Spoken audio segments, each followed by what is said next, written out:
Olá pessoal, no vídeo de hoje nós vamos falar sobre o produto cartesiano.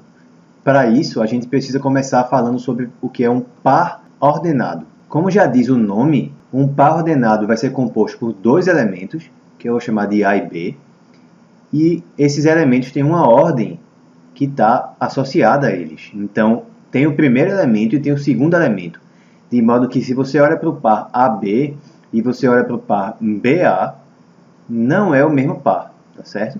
Porque aqui o primeiro elemento é A e o segundo elemento é B. E aqui a gente inverteu. O primeiro elemento aqui é B, enquanto o segundo elemento é A. Isso mostra que pares ordenados são efetivamente diferentes de conjuntos. Porque se você olhar, por exemplo, para o conjunto A-B, um conjunto com dois elementos, tá certo?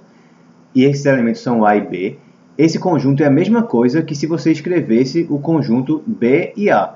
Por quê? Porque em um conjunto, a única coisa que importa é se o elemento pertence ou não ao conjunto. Tá certo? Não importa a ordem em que esses elementos aparecem. Só importa se eles aparecem ou não. Então, nesse conjunto aqui, A é um elemento dele. Nesse aqui também. Nesse aqui, B é um elemento. Nesse aqui também. Então, os dois conjuntos têm os mesmos elementos e, por conta disso, eles são iguais.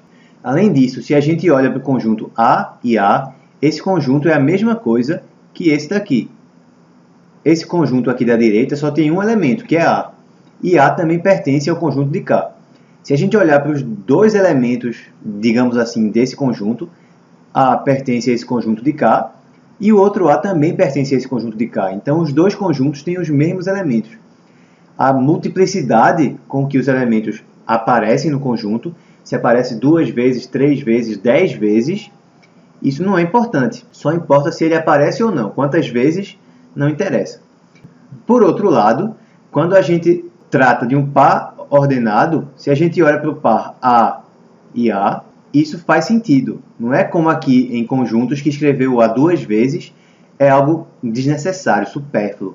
Por exemplo, se você tem um par que diz quais foram as suas colocações em duas provas que você fez e em ambas você ficou em primeiro lugar, então você tem um par perfeitamente 1 e 1.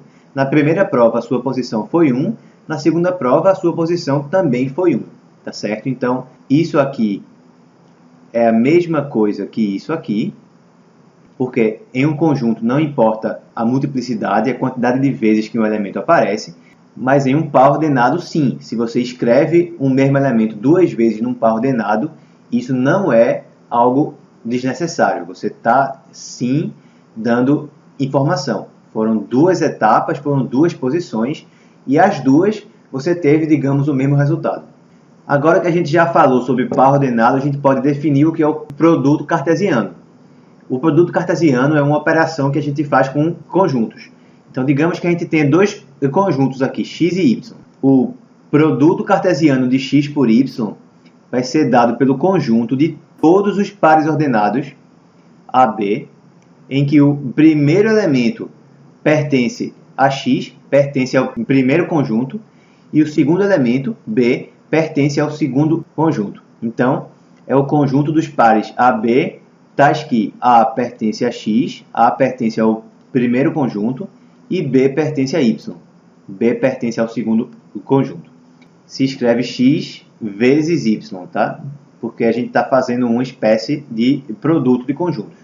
Vamos ver um exemplo. Digamos que o conjunto x seja o conjunto 1, 2 e 3 e que o conjunto y seja o conjunto 4 e 5. Então, quem é que vai ser o produto cartesiano de x por y? A gente tem que olhar para o conjunto de todos os pares ordenados em que o primeiro elemento pertence a x e o segundo pertence a y. Então, se o primeiro pertence a x, digamos que o primeiro elemento seja 1. O segundo tem que pertencer a y. Então, ele pode ser 4 ou 5. Então, a gente poderia ter 1 e 4 ou 1 e 5, certo? Agora, se o primeiro elemento que vem de x for 2, então a gente poderia ter 2 e 4 ou poderia ter 2 e 5. E finalmente, se o primeiro elemento aqui, o que vem de x, for 3, aí os possíveis pares seriam 3 e 4 ou 3 e 5. Esse que é o produto cartesiano de x por y. Repara que ele tem quantos elementos? 1, 2, 3, 4, 5, 6. Ele teve 6 elementos, enquanto x tinha 3 elementos e y tinha 2 elementos. Em geral, se x tem n elementos e y tem m elementos, o produto cartesiano de x por y vai ter n vezes m elementos. E daí que vem a ideia de ser um produto. De certa forma, a gente está multiplicando os conjuntos. A gente multiplica os seus números de elementos, que a gente também costuma chamar de cardinalidades. Tá certo? A cardinalidade de um conjunto é o número de elementos dele. A gente já viu aqui quem que é x cartesiano y. Vamos ver agora quem que é y cartesiano x. O que é que muda nesse caso? Muda que agora o primeiro elemento vem de y e o segundo vem de x. Então, se o primeiro vem de y, digamos que o primeiro seja 4. Aí o segundo pode ser 1, aí eu teria 4 e 1. O segundo pode ser 2, eu teria 4 e 2. O segundo pode ser 3, eu teria 4 e 3. Agora, o primeiro elemento, o que vem de y, pode ser 5. A gente teria 5 e 1, ou 5 e 2, ou 5 e 3. Esse que é o produto cartesiano de y por x. Repara que ele também tem 6 elementos, mas que são conjuntos diferentes. Por exemplo, aqui a gente tem o elemento 1 e 4, o par 1 e 4. O par 1 e 4 não aparece em y cartesiano x. Quem aparece é o par 4 e 1. Analogamente, o par 2 e 5, por exemplo, não aparece em y cartesiano x. Quem aparece é o par 5 e 2. Então, em geral, x cartesiano y é diferente de y cartesiano x, beleza? A gente também pode, por exemplo, fazer o produto cartesiano de um conjunto por ele mesmo. Então, por exemplo, se eu faço x cartesiano x, isso aqui a gente costuma escrever como x elevado ao quadrado, tá certo? Então, isso aqui vai ser o quê? Vai ser o produto de x por x, ou seja, o conjunto dos pares ordenados A e B, em que o primeiro elemento, o A, pertence a x, e o segundo elemento, o B, também pertence a x. Tá? Os dois elementos pertencem a x. Um conjunto desse tipo, que é muito usado, é o conjunto R2, por exemplo. R2 é o conjunto R, os reais, cartesiano, os reais. Ou seja, é o conjunto dos pares AB, em que A e B são números reais. A pertence a R e B também pertence a R. Vamos ver um exemplo. Digamos que x é o conjunto A e B. Então, quem é que vai ser o conjunto x ao quadrado? Vai ser o conjunto dos pares em que o primeiro elemento pertence a x e o segundo também pertence a x. Então, se o primeiro elemento for A, quem é que pode ser o segundo elemento? Pode ser A, certo? Ou pode ser B. Então, a gente vai ter A e AB. Agora, o primeiro elemento poderia ser B. O segundo, então, pode ser A ou pode ser B. Beleza? Então, esse aqui que é o produto cartesiano de x por ele mesmo, que a gente chama de x ao quadrado. Tranquilo? Quando a gente olha para esse conjunto aqui, o R2, ele tem uma interpretação geométrica. Porque a reta é associada ao conjunto dos números reais. Cada número real tem uma representação na reta. Então, se eu faço o conjunto dos números reais cartesiano ou conjunto dos números reais, a gente vai associar isso aqui com um plano.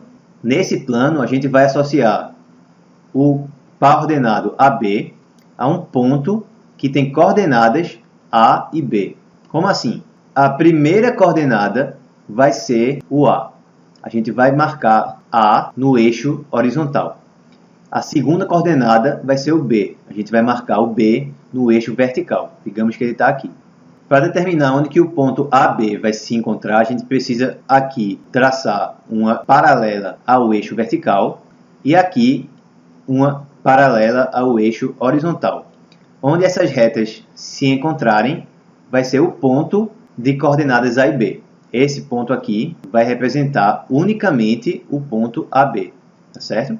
Essa associação de pares ordenados com pontos gera o que a gente chama de plano cartesiano. Então, o que é o plano cartesiano? Aqui a gente vai ter todos os possíveis pares de números reais. é um número real aqui no primeiro elemento e também é um número real aqui no segundo elemento. Esse primeiro número real aqui a gente vai marcar no eixo horizontal. O segundo número real a gente vai marcar no eixo vertical e vai associar esse ponto aqui a esse par ordenado.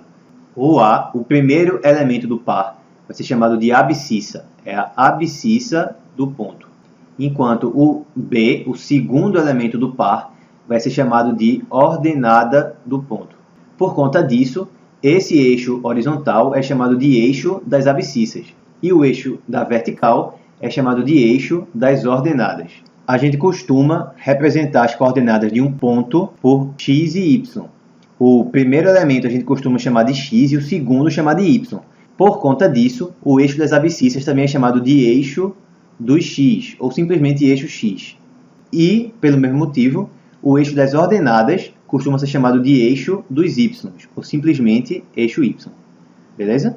Por enquanto é isso, pessoal. Espero que vocês tenham gostado. Um grande abraço e até o próximo vídeo.